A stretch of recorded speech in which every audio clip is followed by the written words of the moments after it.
Salve pessoal, seja muito bem-vindo aqui no Papo Previdenciário. Toda sexta-feira a gente está por aqui trazendo as principais perguntas aqui no nosso canal.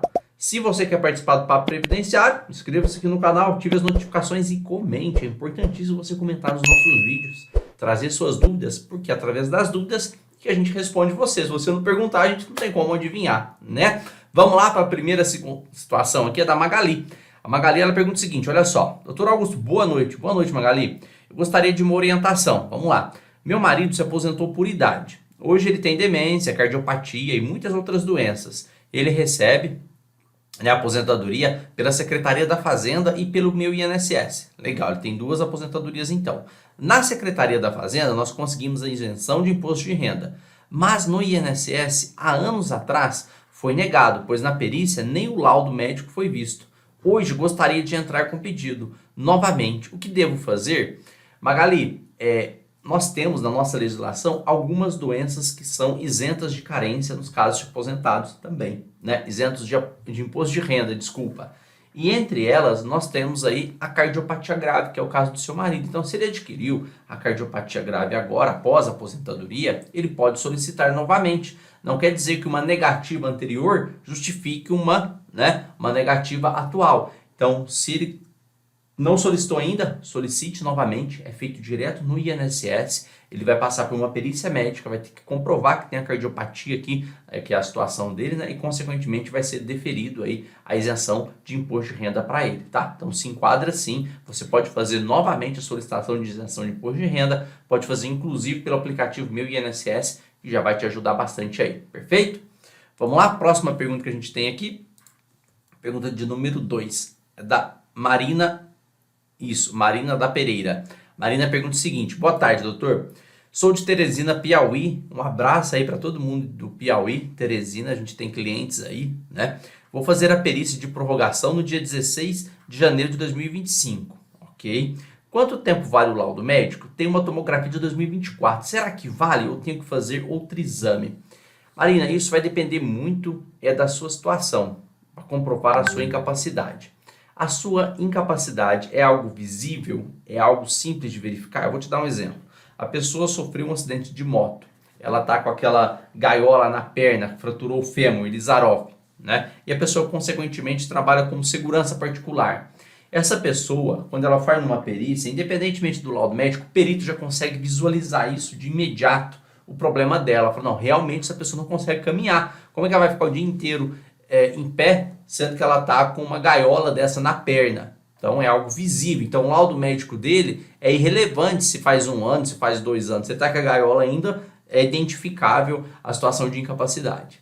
Na situação, é possível visualizar. Quando o médico não consegue ver o problema em si, a incapacidade, é interessante ou você atualizar a documentação médica, tá? Ou levar documentos médicos que demonstram que o seu problema é crônico e irreversível. Essa é uma situação, porque não adianta você ficar resolvendo, né? Emitir novos laudos, novas ressonâncias a todo ano, a todo momento, que a sua doença, infelizmente, sempre vai gerar incapacidade laboral. Então, depende. Tem situações que você precisa, sim, renovar, no caso aqui a tomografia, tá? E tem situações que você não precisa. Então, a pergunta é, desde quando é o seu problema? O seu problema é crônico? Não é? A sua incapacidade é crônica? Não é? Qual é a sua incapacidade? Qual era a sua atividade? É isso que você precisa levar em consideração e colocar-se no lugar do perito. Bom, com esse documento aqui, é simples eu conseguir demonstrar para o perito que eu estou incapacitado. Ou não, não é tão simples, eu preciso de mais documentos para demonstrar isso aí.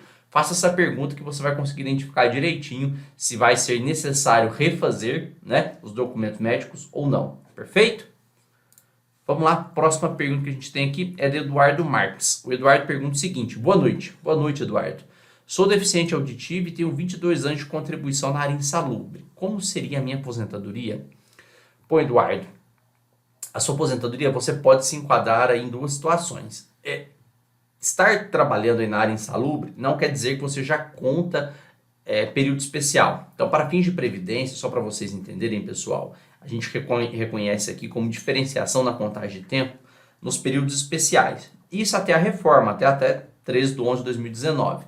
Então, todo esse período especial, não insalubre, aqui para a Previdência tem que ser período especial, tem uma diferenciação na contagem de tempo. E aí você pode como se diz aí, fazer um planejamento considerando pelo menos 2 aposentadorias. Aposentadoria da pessoa com deficiência, e acho que vale a pena você buscar um profissional para ele calcular isso para você. Olha, na aposentadoria por deficiência, Eduardo, se a gente pegar esse período especial seu e aplicar aqui o fator de conversão, você vai conseguir aposentar, se a sua deficiência for leve, moderada ou grave, nessas datas.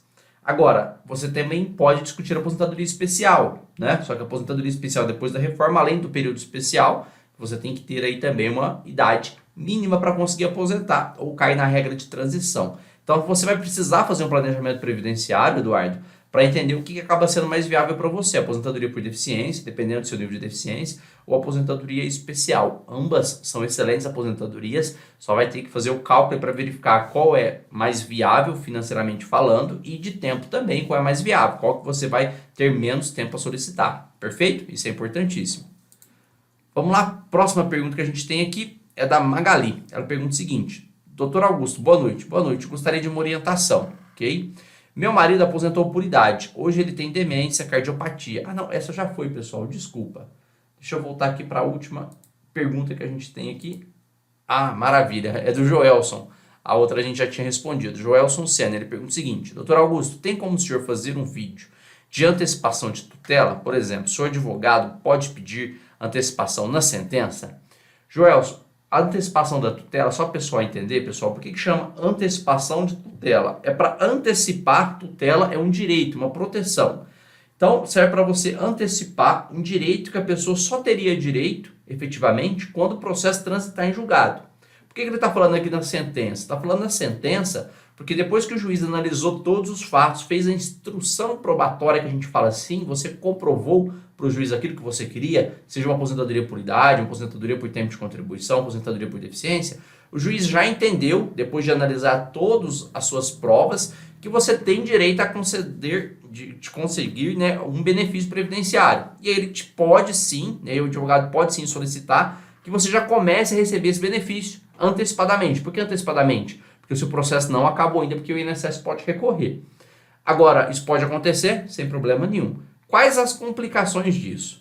Como o processo não acabou ainda, e o INSS pode entrar com recurso, e acredite, praticamente todos os casos o INSS entra com recurso, esse recurso, numa segunda instância, pode ser revertido essa decisão de primeiro grau. Então pode ter o desembargador lá em segundo grau que entenda de forma diferente do juiz aqui de primeiro grau. E aí, se cancelar a sua tutela antecipada no direito previdenciário hoje, infelizmente, você corre o risco de ter que devolver esse valor para o INSS que você estava recebendo antecipadamente sem finalizar o processo.